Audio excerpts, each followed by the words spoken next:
When I smell a roast of pork, then I think of Christmas in Norway.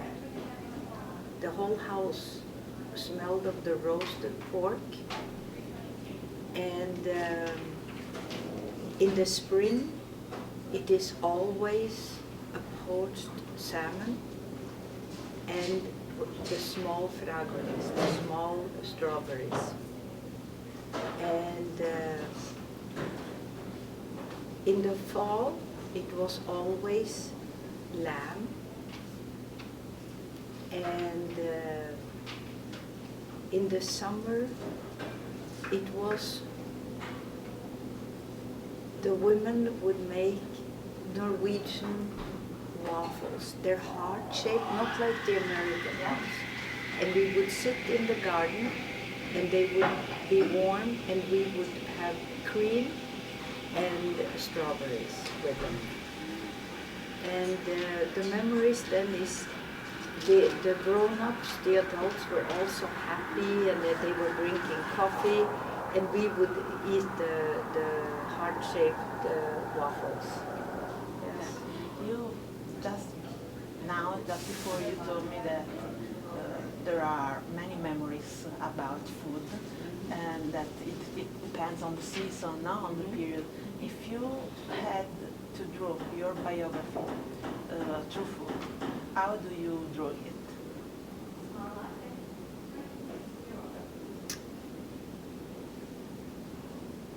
I have 3 grown children. They have asked me to write a cookbook with all the food they grew up with. When I look at the photo albums of when the children were little and grew up, every picture is around a table when we're eating. So for me, which was difficult in America, it still is, because here people eat. But for me, it's a very big thing to prepare food and to sit quiet around the table and to talk. That is something that you build family relationships and memories on. And I know it's a strong memory for my children, because I hear now my children say, oh, my mother was the best cook. And it was how, to me, it's in my biography, I would say that's how I showed my family I loved them, was by the food I made for them.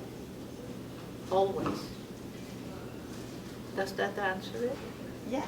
What are the favorite foods of your grandchildren? What do you like to prepare to them? We have 7 grandchildren. The one thing they all have in common, they love my Norwegian waffles. Yeah, the Norwegian. The waffles, the heart-shaped one, and they love the Norwegian pancakes. They are maybe what the French call crepes, because they're very thin, except they are in a bigger pan. And they are disappointed if I don't make that all the time when they come. Our daughter's children, they like everything I do. They eat fish, herring, olives. They eat everything. I have 2 grandchildren that are more American, so I try to modify the food a little bit. In which sense they are more American? Mm-hmm. In which sense they are more American? They do not eat, well, she does. Cece eats vegetables, but Bo will not eat vegetables. He's what they called in American a very picky eater. He likes what you get at American restaurants, which I don't really like. And but they do like pasta. One likes pasta with red sauce, one likes pasta with no sauce. So it's like I have to run a small restaurant in my kitchen. And the other two are too small. They like when I make usually grilled salmon. They love salmon. The mother is a vegetarian, so they don't eat meat. Okay. And are they vegetarian too? No, they like salmon, and they will eat chicken, Yeah. and they will eat turkey. Okay. And For the Thanksgiving festivity? yes, they all eat turkey, and they eat. They love broccoli, and they love pomodoro. They love tomatoes. They eat tomatoes. Fresh tomatoes? Fresh tomatoes, especially the little ones. The grape tomatoes, they eat them like candy. They can finish a whole bowl. Mhm. Where are you from? From Oslo, Norway. Okay. And how many years have you lived here in the United States? We came November 14, 1968. So that will be 47 years next November. It seems like yesterday. And even though I have adapted with language and so on, I have never changed how I live. It's like it was yesterday. Can you explain it better, this? Yes. I do not eat snacks. Yeah? I have a small colazione in the morning, and I have a nice pranzo, I have a nice lunch, and I have a nice dinner, but I do not eat hors d'oeuvres. Maybe olives and a little bit of Parmigiano, but and I don't eat potato chips. I don't eat any deep fried foods. I don't eat, I have never been to a McDonald's. I have lived here 47 years, never had a McDonald's. Why? Because to me, it was not food. And also, it's a little bit of vanity, because I saw these big people, and I did not want to put empty calories in my body. And I have never had Coca-Cola. Never in your life? Never. I maybe tasted it. I drink water. I love Vino Rosso and also a little bit Vino Bianco. And water, coffee or tea. Beer? Not so much. Okay, not so much. But I love wine. I have wonderful wine every day. I like a good wine. But I never have what the Americans call a soda. Yeah. Never. I like either still water or frizzante. And no ice, and good coffee, good green tea, and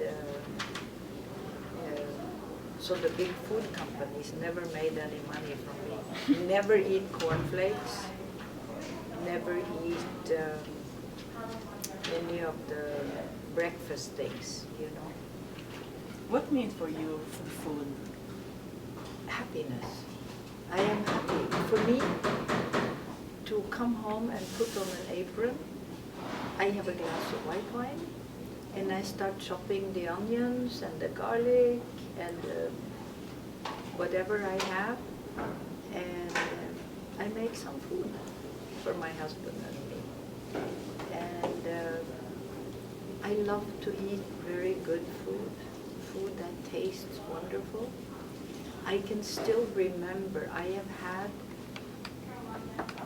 pasta in Italia that I remember what it tasted like. And I remember we were in Toscana, in Chianti, and we sat in the garden, and they came with wine and a big chunk of Parmigiana and just broke off a few pieces, and I still remember that taste. It was fantastic. What was the taste? The taste, it was different from what we buy here, even though this says imported from Italy. It was nuttier, it was earthier, it was, I can taste it, but it's, you don't find that here. It was the artisan made, the real Parmigiano from Emilia Romagna, you know, Yeah. from Modena. So you arrived in the United States after the after the Second World War, in the post-Second World War. Do you have some memories about the war period? Well, you know, linked I to the was food? born right after World War II. And let's see, I was born in April 29, 1944. The war was over in 45. And Norway had no food.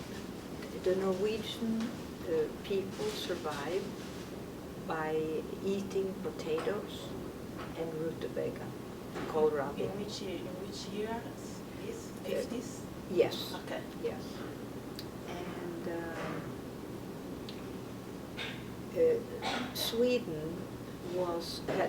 Norway was occupied by the German soldiers. And so Norway had no food because all the milk and eggs and everything went to the young soldiers. There were 500,000 young German, hungry, 18-year-old soldiers. And after the war, my parents told me there were rationing cards, but there was nothing to buy. And we had never seen an orange or a banana. We didn't know what it was. And I was maybe 4 years old, so this would be 1948, 49. And for Christmas, we got an orange. And that was a big thing. And you didn't know you had to peel it, you know. We had never seen that because there was no import from Spain or Israel in those days. And so the oranges were a present yes, for Christmas? yes, yes. Nobody had, you know, everybody was the same. Yeah. So we didn't know that we didn't have anything because everybody was the same. And but also Norway, I remember in 1960, maybe 1960, there was we had many small bands, musicians, with nice-looking Italian men that came to Norway and played in restaurants. And they loved to be in Norway. And one of them, I remember, stayed and he opened a restaurant. An Italian restaurant? Yes, what was his name? And it was the Inn place in Oslo. We thought it was so fantastic. It had red and white checkered tablecloths, and it had the Chianti bottles with the candle, you know, the wax all over. And there were garlic. And in Norway, we never had garlic. Yeah. And it was a huge thing. And he had it for like, I think, 30 years. I still see the corner where the restaurant was. Because the Norwegian cuisine, there was not many herbs, you know, it's very bland. And peasant food was like, and they used just salt and pepper. And we didn't have garlic, and they didn't use basilicum. Okay, so no many spices. No, today they do. Today in Norway they do? Oh yes, yes, yes. That all changed in the late 60s. I remember I was in school and a friend of mine was engaged to a girl from England that he met in the Bahamas. And she said to me, this was 1963 maybe, and she said, oh, where can I buy an avocado? I said, what is an avocado? And she explained to me it looked like a pear. Norway did not have avocados. Today, you go in Norway, it's like being anywhere in the world. You find everything from Moroccan spices, Indian spices, with all of the immigration. And all the little cafes and small restaurants started by people from Afghanistan, from Bangladesh, from Pakistan, from India. It's all over. It's the same here today, but you have to look for it, you know. And I'm very interested in ethnic. I like to try. I like spicy food, and I like to try new things. So my cooking now, I cook very, you know, some of the fish we grill with olive oil and just some garlic and some parsley. But I also like ginger and hot chilies, hot serrano peppers. I love to make little Mexican food. Mm-hmm. Yesterday you ate arrabbiata. It was so good. From my friend Joe Il Vento. Who is?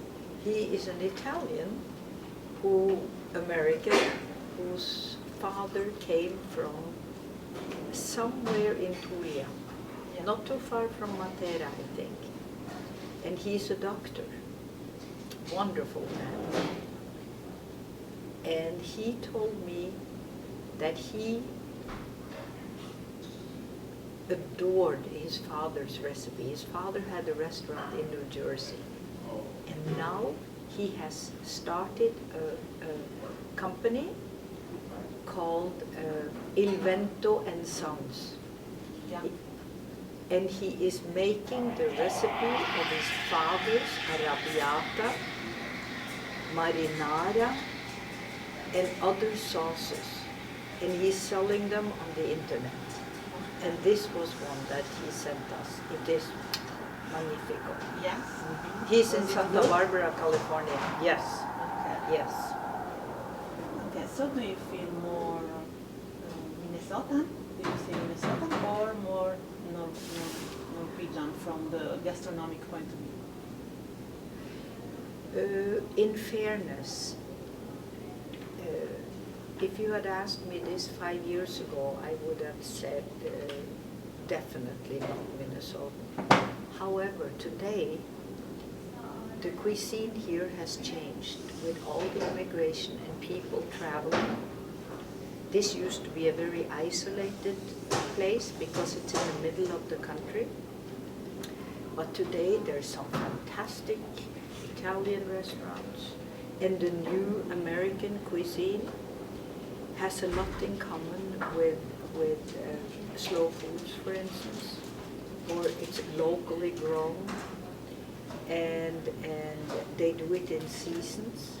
There's some wonderful restaurants in Minneapolis and I know the chefs, and they buy locally, they grow their own foods, and they make wonderful, they have fabulous menus.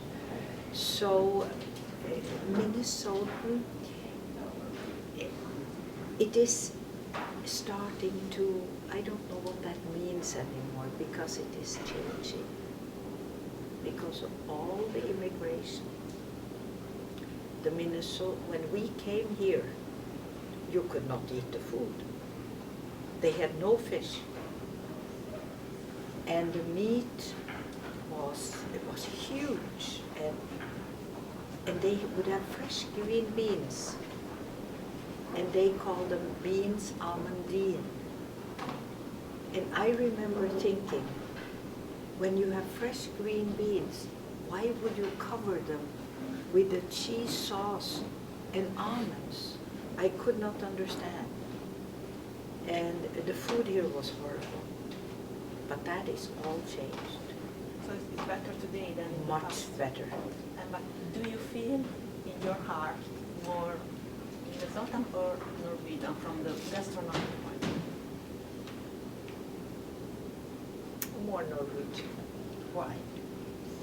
Because my husband and I have read about this, and it may be an illusion, but I have heard that other immigrants in Norway think the same, because my best friend, my sister-in-law, was a teacher for 40 years in Oslo. I don't think that is me, because we traveled back to Europe at least twice a year, all the time. But I think there's less differences today between not the everyday Minnesotan, because I also realize that I have heard they say fresh vegetables, fish, fresh fruit, it is more expensive. So people that live on the poverty line cannot afford to eat well, you know, in Minnesota. Yeah. And I don't know if that is the case it's not the case in Norway, you know. It's a big social difference, because if you tie it together with the economic situation, the minimum wage in Norway for people that do wash the dishes in the ristorante, Yeah. or the people that make the bed in the hotels, the minimum wage is $35 per hour. And that is equivalent to about $70,000 per year. So everyone can live well. And you come here, and the minimum wage, they are still fighting to get the minimum wage up to $10 an hour. Yeah. So, Okay. Have you ever been in Italy? anyway, I think I have been to Rome 22, 23 times. I've been to Napoli 3 times. I've been to Toscana 4 times, 5 times. Milano, Venezia, the Amalfi Coast, and Sicilia 3 times. Do you know also the Italian cuisine? I love the Italian cuisine. Why? I just love the smell and the going into these small places, and you order some prosciutto or melone, and it melts in your mouth. You have a caprese, or you have a fish. I always order alla griglia, either orata or what is the other one? Spigola? I love spigola. Oh, I had a spigola once in Sperlonga that I still remember. And it's simple. It's with olive oil, a little lemon, a little garlic, and salt and pepper. And it's just heavenly. And I love the rucola, I love the pomodoro, the pasta al vongole is wonderful. And I love a pizza. pizza margherita. It's wonderful. In the United States, can you find pizza? Yes, and there is one restaurant that I see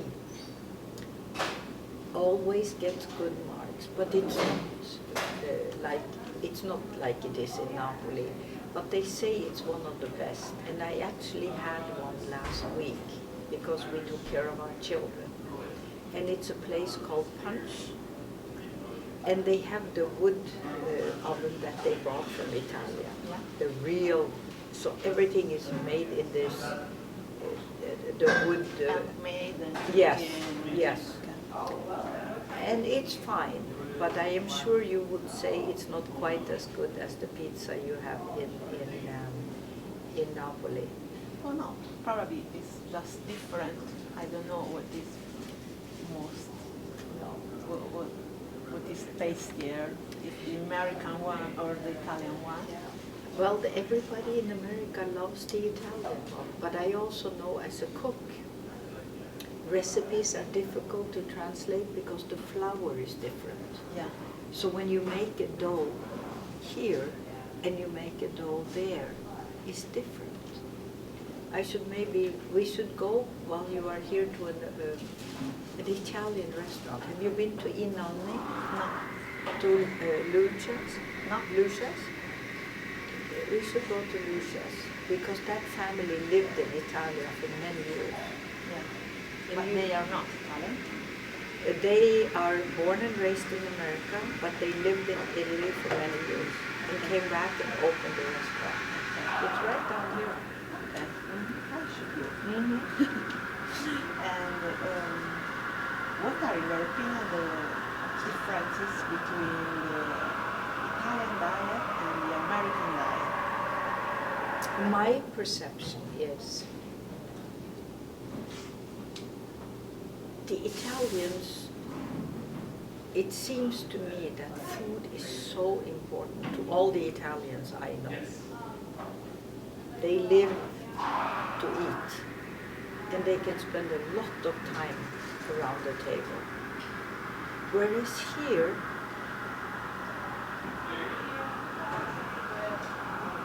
I would say Americans, by and large, they don't sit for a long time around the table. They eat and they go.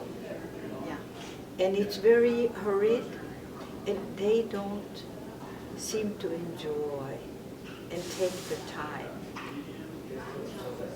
Do you understand what that Yes. is? Yeah. Yes, I understand. And there's a word in Norwegian that I cannot translate, and my husband and I talk about this often.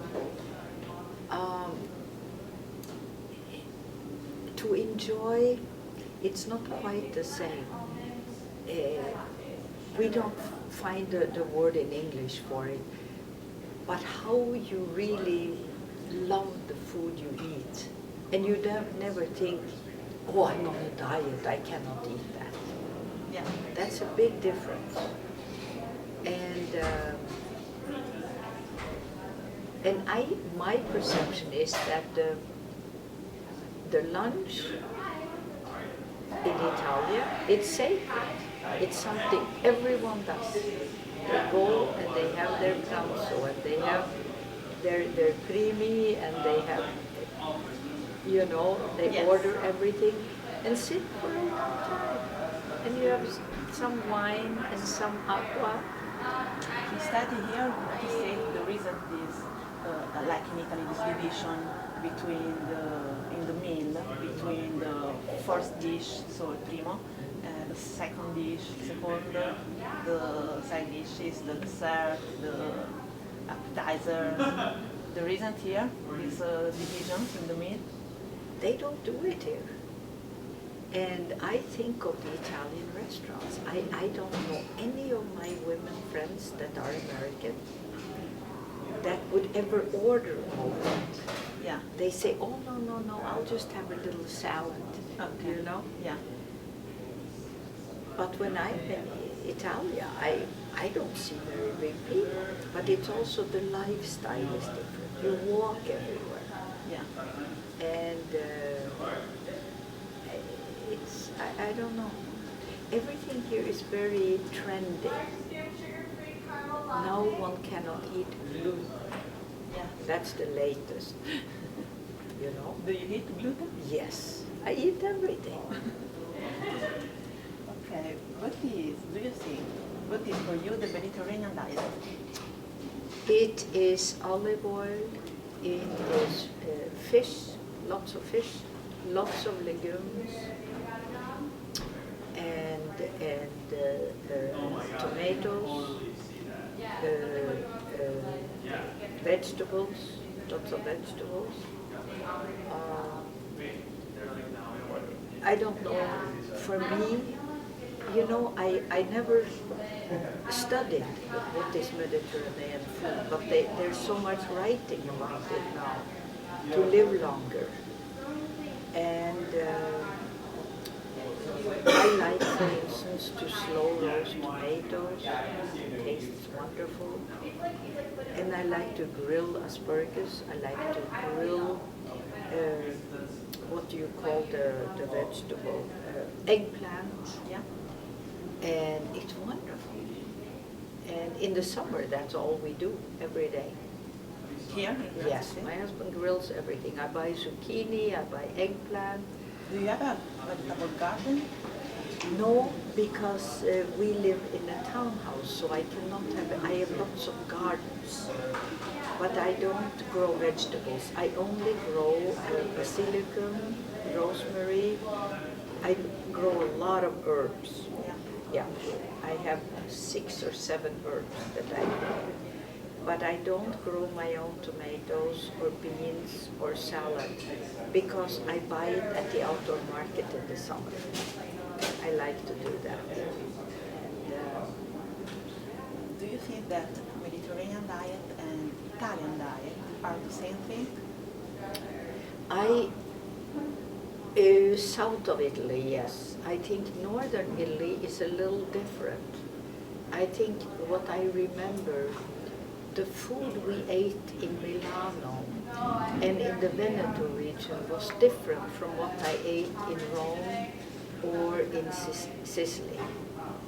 So to me, I think the Mediterranean diet would be more southern Italy, but I don't know if that is correct. But that's my perception. Yes. Yes. I'm impressed with your perception. Okay.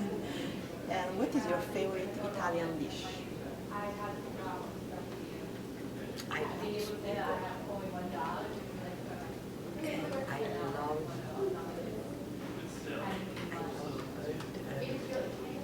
fagioli all'olio, Yeah. Which kind of beans? Of fagioli? cannellini. Cannellini. Where is it from, this olive oil? I only buy Italian olive oil. I Okay. know that Greece has good olive oil and Spain, but I prefer the Italian. Why? I don't know, I just like it better. Okay, like as taste. Yes. Okay. And then I have the water, and then I put sage leaves and the garlic, and I have it cooked very slowly. The beans are just tender, I discard the water, and before I serve, and then we put salt on it, and then I do drizzle with extra virgin olive oil on top, and then I serve it. And my friends, when they come over, they always talk about it. But it's a recipe I found in Toscana when I was there the first time. Where did you find it? In a book that a friend gave me. Okay. Yeah. Do you still have this book? Yes, I show you. What is the name? I think Toscana. I often use that, and also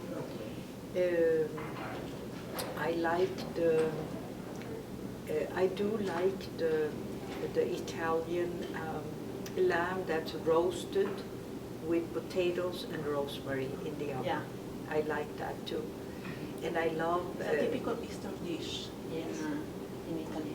I love and of course I love spigola, and I love the fish, and I love sardines, and I love the capers and olives. And So do you prefer the South Italy I cuisine? do. Okay. And So Oh, and the artichokes. the artichokes. Which kind of The artichokes? ones that they call the Jewish artichokes, that they make in Rome, Yeah. that they roast, maybe. Yeah, they are quite big. Yes. Yeah, and after you can eat one leaf and Yes. after one leaf. Okay. Yes.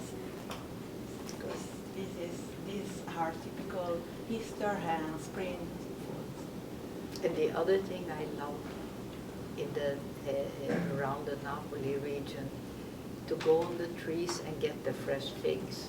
I told you the other day. Yeah. Did you find what it was? Yeah. I love the fresh figs. Oh, Okay. So do you cook at the Italian way? yeah, I think a little bit. I think I cook a mix of Norwegian, Italian,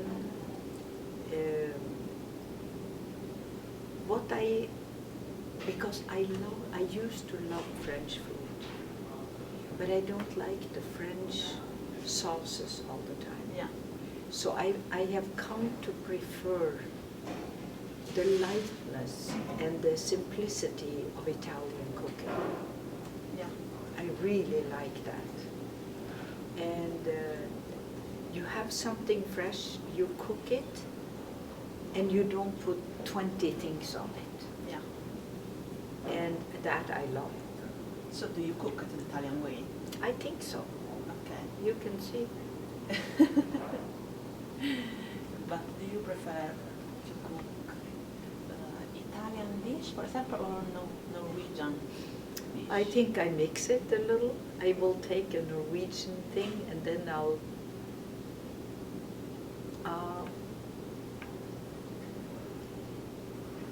for the Norwegian thing is mostly for the holidays, the memories, Yeah.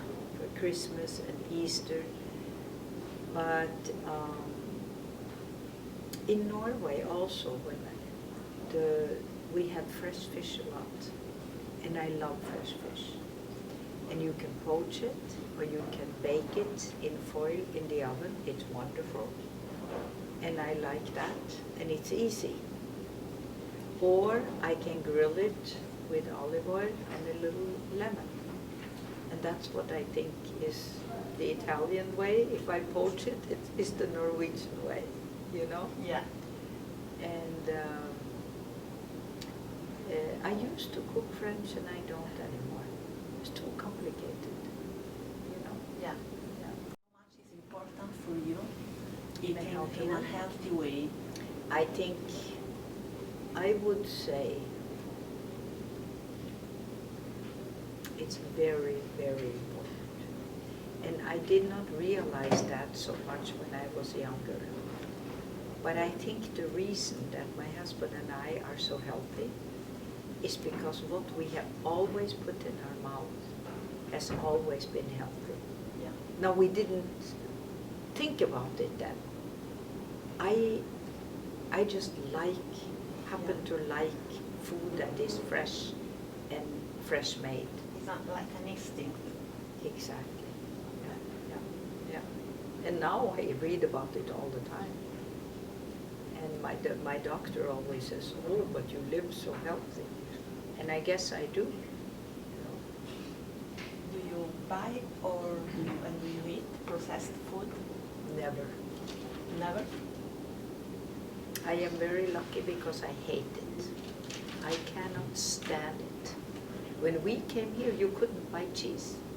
You could not buy cheese. All the cheese was processed. And I know now they make cheese here, but I still don't eat it. There's a couple of very good cheese shops that sell imported French and Italian cheeses. I love that. Instead, do you buy and do you eat organic foods? Yes, I do. Our children, my husband doesn't, he just thinks it's more expensive. But I think I do not like to eat things that have MSG in it or things that have been organically changed or have been injected with hormones. Yeah. You know, you see these enormous apples Yeah. that are not natural. And that is worrisome to me because I don't know, but I think instinctively, I think that when you eat so much of this, it's not good for your body because it's not natural, you know? Yes, I know. And people get cancer. And no. What do you miss more of Norway? You mean food-wise? No, No. never. Oh, the one thing I miss every day is the ocean. I miss so the ocean. Which food do you miss more of Norway? I miss the wonderful herrings that we get. And if you haven't had a tomato or a strawberry in Norway, because we have the midnight sun, so the growing season is so short, and the taste, you could die, it's so good. And I also miss but they have also become more Americanized with all the affluence because of the oil money. But I miss the common sense about life in general. That it isn't so neither here nor there, like it is here. America is a hard place to live, I think. I think it's a very difficult place to live.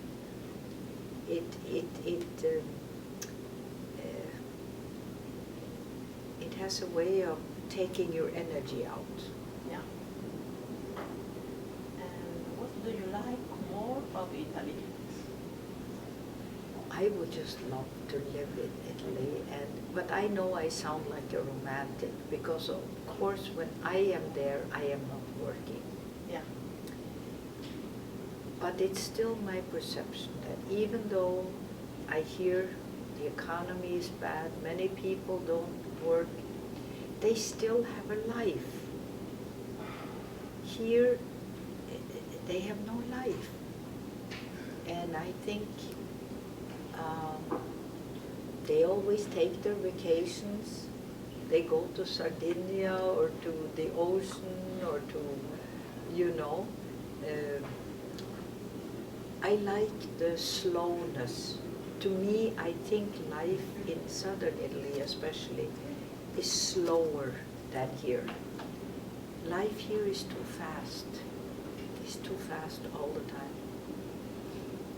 Always. And, but that's my perception anyway.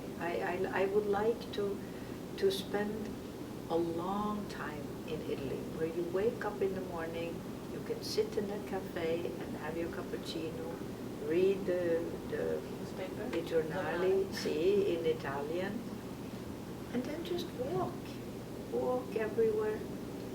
And